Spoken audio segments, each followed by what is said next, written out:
Greetings, Internet. Now, if you collect Hot Wheels, you may recognize this, the Mighty Kei, which is part of this year's main line. This is a Kei truck. It's K-E-I-K, not Ki nor Kai. Kei. Kei is light. Kei Jidosha means light vehicles. But this shows us a trend. Kei trucks are becoming more popular in the US. I've seen a lot of interest in the versatility of Kei trucks and how people are importing them, people are customizing them, which gives us stuff like this, the Texas Toot, known as the Mazda Autozam in the Hot Wheels mainline this year, winner of the Legends Tour. This was a Kei truck, but isn't anymore. Now, let's talk about why Kei trucks are popular and what we can understand, what we can learn by looking at Kei trucks and Kei cars and Kei vehicles in general. It's very interesting. Let's go. Kei regulations were set most recently in 1998. The limit a car to being 3.4 meters long, 1.48 meters wide, 2 meters high, and having a 660cc engine displacement. Also, there are limits on speed. It's limited to 140 kilometers an hour.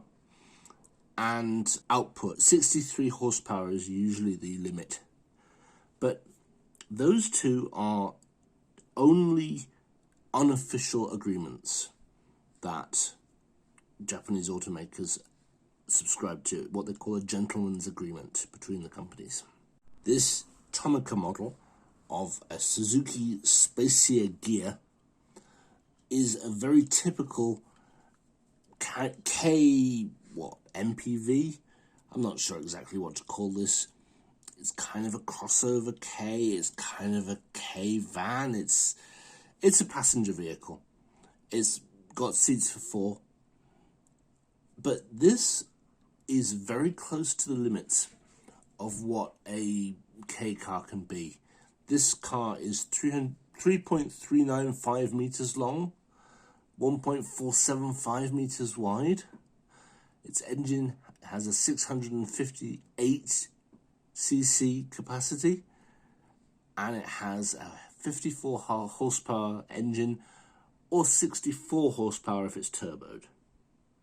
It's very close to the limits of what Kei cars can be. It's absolutely typical of what you see on Japanese roads. Up to 40% of cars were Kei cars in 2013.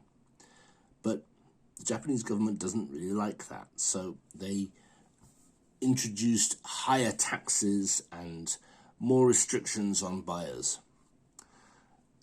to encourage people to buy non-Kei cars. And it's gone down to only about 30%, but they're still everywhere in traffic in Japan. It's absolutely ubiquitous. Another Kei vehicle you see often is this. This is the Suzuki Every. This one has a Japan Post livery. So post people drive these around. Not all post people, most postmen actually drive Honda Cub motorcycles, but this is typical of a Tomica model. It's well detailed. It has very nice little tampos to detail the car and an opening back door. And this is their basic line. This is the standard Tomica have, which is pretty impressive, really. But, let's see, here's another Suzuki. This is a Suzuki Carry, loaded with bottle crates in this case. But very, very common, especially in rural places where farmers drive these and small business owners drive these. They're everywhere. Suzuki is a company which specializes in small vehicles, especially Kei vehicles. This is the Suzuki Alto Lapin. It's a very popular car with women. Now this one doesn't open, but it does come with stickers. Very impressive little model in terms of detail, because you could the little orange stickers on parts of the car and that number plate that says Lapin. Those are all optional parts that you can, optional stickers you put on yourself. Tomica are great. Many companies make Kei cars. For example, Mitsubishi make the Mitsubishi i. This Tomica is a Mitsubishi i. Very futuristic blob of a car. I actually love these. It's one of my favourite Mitsubishis. They're very sleek. You may have seen this on European roads as the iMIEV. They did export that. But this is a petrol-powered car in Japan most of the time. The iMIEV never really caught on. As well as Mitsubishi, Subaru make Kei cars. In fact, this 360 was the very first mass-produced Kei car. This is a Subaru Sambar. This is absolutely representative of a lot of vehicles in the countryside. Farmers drive these at ridiculous speeds, and they're everywhere. They are the workhorses of the Japanese countryside. The largest company that creates Kei cars is Daihatsu. Here are two Daihatsu Copens. The Copen is a very interesting car. It's a sports car, it's a Kei sports car, little Kei Roadster. This one is called the Copen Robe. Both of these are second generation models. There are 4 different types of Copen. The Robe is this one. This one, however, is the most interesting. This is a GR Sport. If you're thinking, where have you heard that? Well, here is a Toyota GR Yaris. They're very similar in terms of their front-end design. But the Yaris is not a Kei car. It is small, but it's not a Kei. You're disqualified. A nice detail with these Copens is they have removable roofs. So you can have your convertible open or with its canopy.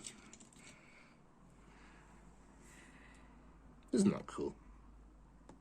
There are other manufacturers making Kei cars. For example, Honda. Here is the Honda S660. 660cc, of course, being the limit for a Kei engine. Now, correct me if I'm wrong, but this looks to me like a mini NSX. These are great little cars. Isn't that a cool thing? But Honda have been in the game for a very long time. This is a Honda, well, this is a Honda N600. Now, at the time, the N600 was not a Kei car. When this was first available in 1970, Kei regulations specified only 360cc. So this was too powerful then. Nowadays it classes as a Kei, but then it didn't. But it was quickly replaced by this. This is the first model Civic, but the Civic is not a Kei car. One more Kei to show you today is my favorite. This is the AutoZam AZ1. AutoZam as a brand is to Mazda, kind of like Lexus was, or Lexus is to Toyota. It's like a prestigious secondary level brand, but it kind of failed. They didn't make enough on it, so they retired the brand. But AutoZam is also the official name for the Texas Toot. This truck body is from an AutoZam Scrum. Nowadays known as a Mazda Scrum, but it's the same company. However, obviously this thing has this giant engine in the back. It's way, way more powerful than any Kei truck should be. so it cannot be called a Kei truck anymore. Going back to Daihatsu and the Mighty Kei. The Mighty Kei, of course, is a generic truck crafted by Ryu Asada. His green emblem here, sadly the man died, but his designs live on and succeed him. This was the first of the Mighty Keis. The Mighty Kei is based on the Daihatsu Hijet, which is probably the most common of all the Kei trucks.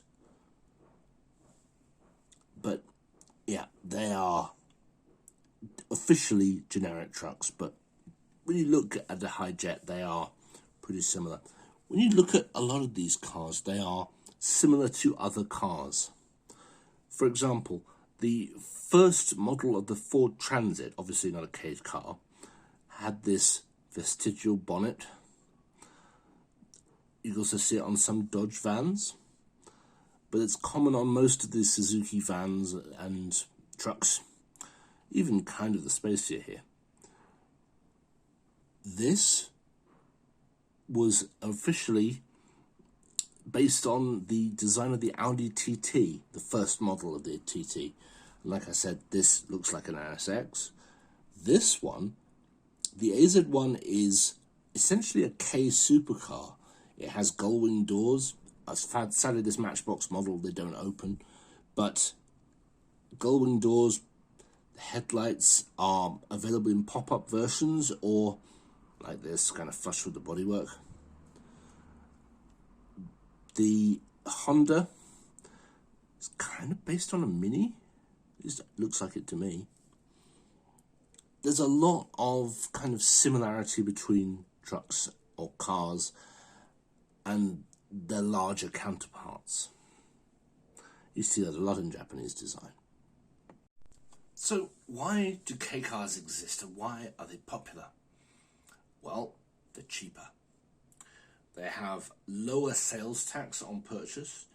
The insurance that you have to pay on a Kei car is lower than other types of car.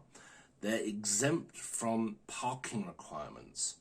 Most cars, if you try and buy a car in Japan, you have to prove you have a parking space for it because you're not allowed to park in the street in Japan.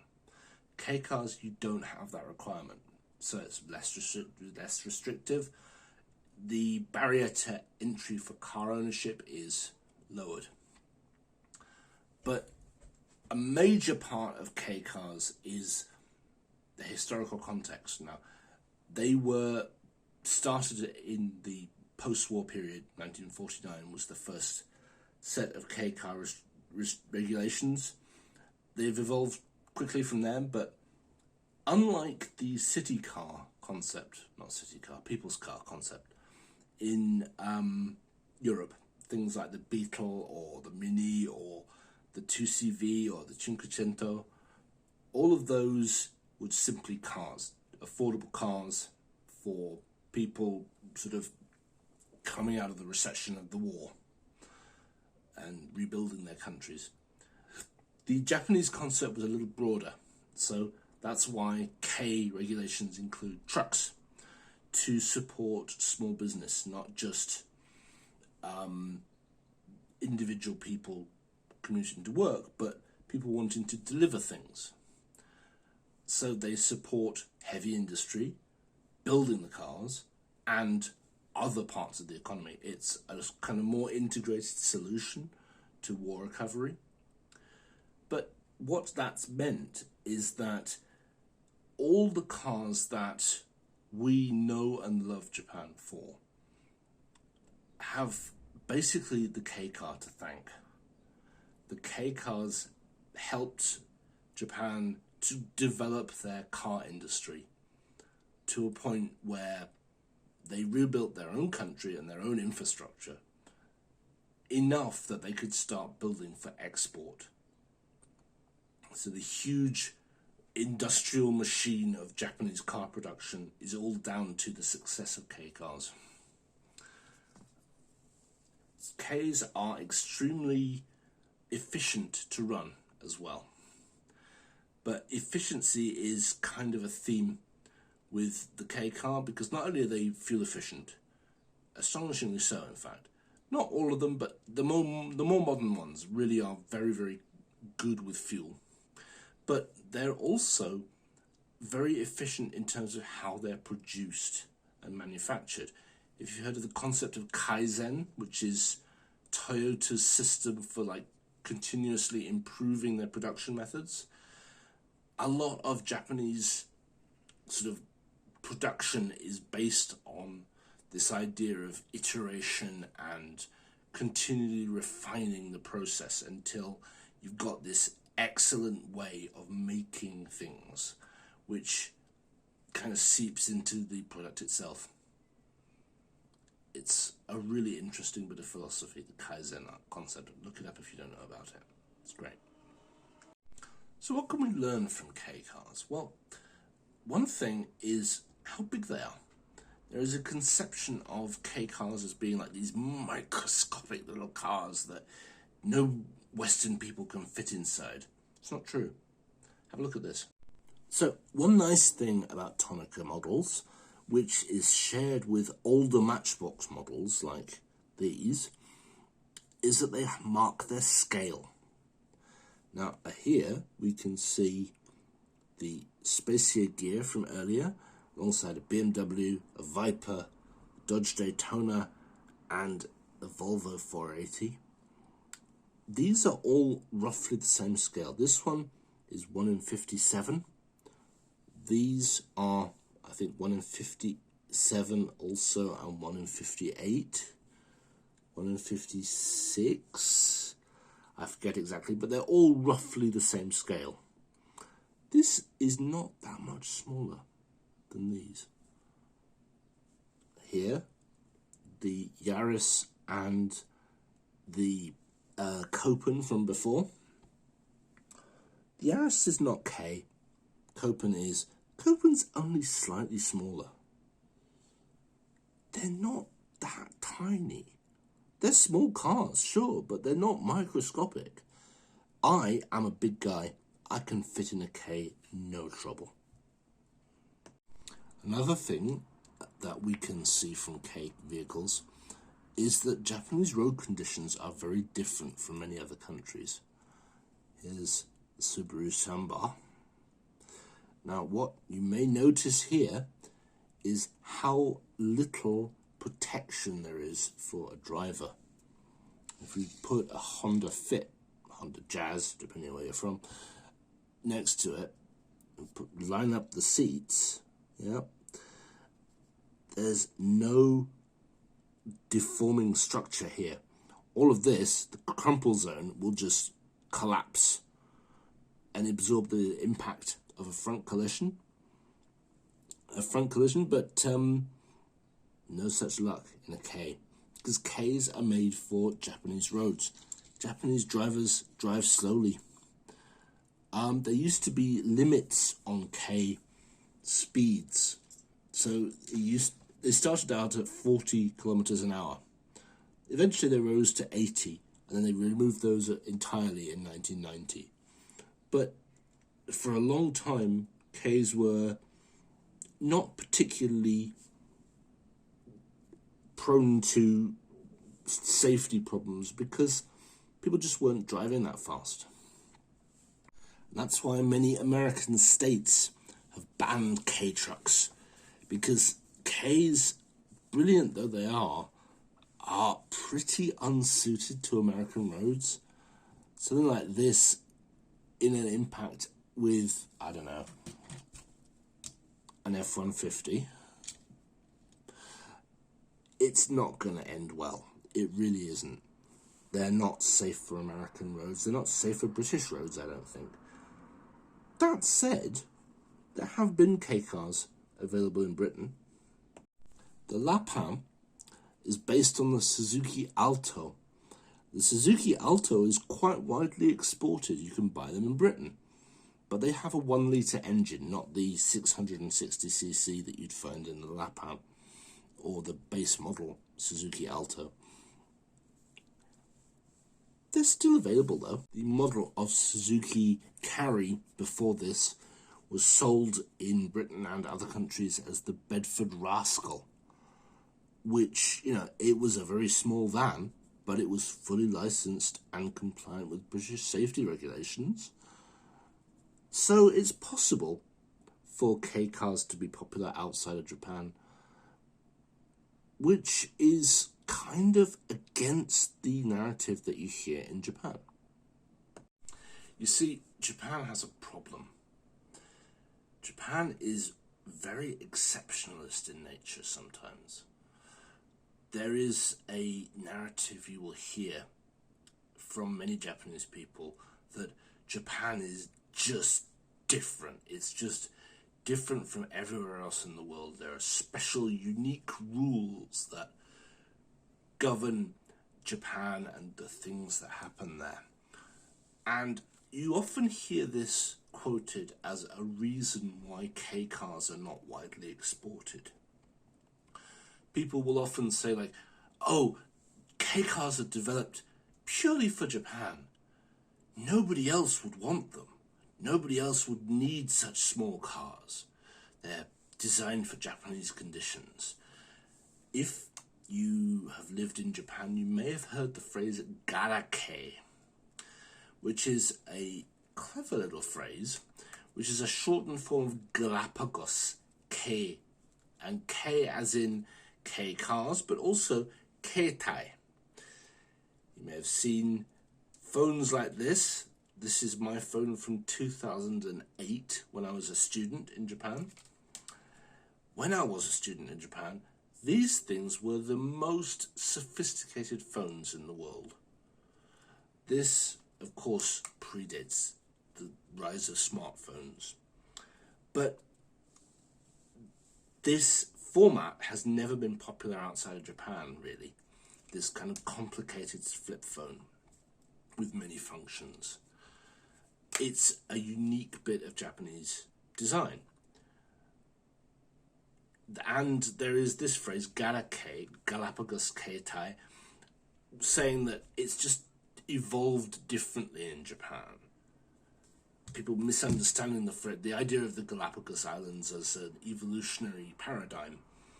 In the Galapagos Islands, of course, Darwin understood parts of his theory of evolution because the finches there were growing differently from the finches on the mainland. They were evolving to fit the environment where they were. But the point is that they were doing that because they couldn't go back to the mainland. They were stuck on the Galapagos Islands. But Japan is not like that. Japan interacts with the rest of the world. It's just not true that things have to evolve differently in Japan. And the popularity of Kei cars and Kei trucks in the rest of the world proves this. It shows that people want Kei vehicles. This was built by a bunch of crazy Texans because they thought Kei trucks were cool, and they are. But Texans, you imagine Texans driving Ford F-150s, not Kei trucks. But there is a huge appeal to Kei vehicles, which is just unexplored by Japan. It's sad. But it's a symptom of this Japanese exceptionalism, which is kind of at the heart of some of Japan's more regrettable decisions. Another thing that demonstrates why this is wrong is that there are some cars from outside Japan which count as Kei cars. The Fiat 126, also known as the Maluch, made in Poland, is accidentally a Kei car. It fits all the regulations, but it was never designed for sale in Japan. Also, there is a Caterham, the kit car based on the Lotus 7, but it uses a Kei engine, which is part of why it fits into the Kei classification. It wasn't designed to be a Kei car, it just happens to fit with the regulations. The Isetta also fits within the Kei regulations. None of these were intended for the Japanese market. They grew outside of Japan. They were created for their home markets, but they meet regulations. On the flip side, though, Kei cars do embody all the things that are good about Japanese design philosophy. The kind of relationship of the production method to the product, Kaizen, that we talked about earlier, it shines through in the way that, for example, Kei cars have become more and more efficient over time. It's a really interesting way to kind of understand how Japan thinks to look at a Kei car. You can see the kind of efficiency, attention to detail, the functionality and creativity within limits. The Kei regulations don't specify what kind of car you have to make, which is why there are Kei sports cars, there are Kei trucks, there are Kei people carriers, there are Kei vans, there are Kei everything, basically. It's such a varied class of vehicle. It's all about the creativity of Japanese industry within those regulations. It's great. Another thing you can see is the relationship between business and government and how different that is from many other countries. I know for sure that if the government in Britain were to regulate an industry, the industry would spend all its time crying about how terrible it was that the government was stepping on their toes and not engage with those regulations and understand what they were for and try and meet them. However, the gentlemen's agreements that we see in things like the agreement between all the companies making Kei cars not to exceed 63 horsepower, that's not a regulation. That's just all those manufacturers getting together and deciding there's no point in competing on horsepower with Kei cars. Let's not do it. Let's just set ourselves a voluntary limit. Let's cooperate in this. While we compete in sales, we can cooperate in design. It's a refreshing way of thinking. I wish more industries worked like this instead of just blindly competing with one another,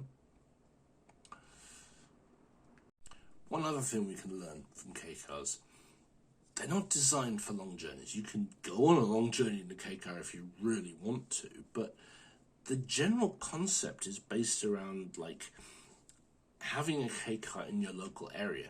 And if you need to go a long way, you're going to take the train. You're going to take the public transport options that are more comfortable and more convenient for longer trips. It's a different way of looking at a transport network because they integrate cars with public transport in a way that most countries could really learn from. I wish that in the rest of the world people would consider that you don't have to destroy all the cars, but you don't have to destroy the public transport as well. They can coexist, they can be complementary options. Kei cars prove that. Now, right now, Japan is trying to cut down the number of Kei cars because they are being pushed to make more money and get out of the economic problems that they're currently in. They have yet to succeed at this. The Japanese public is defying the government in a rare display of individualism against the will of the government. Usually, people in Japan go along broadly with what the government wants, but with Kei cars, they're just not winning. They can't get people to stop because they're too good.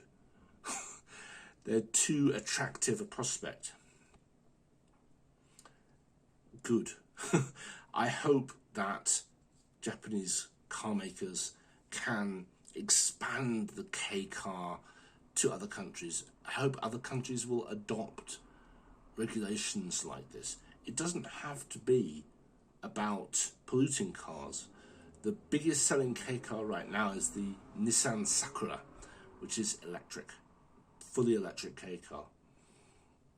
If Nissan can make a fully electric Kei car, they can cram everything that's needed into a K size, then other countries can do this too. We have a chance with electrification to rework our roads, rework our traffic, rework a lot of bad things about how cars and traffic work. We should take that chance. We must take that chance.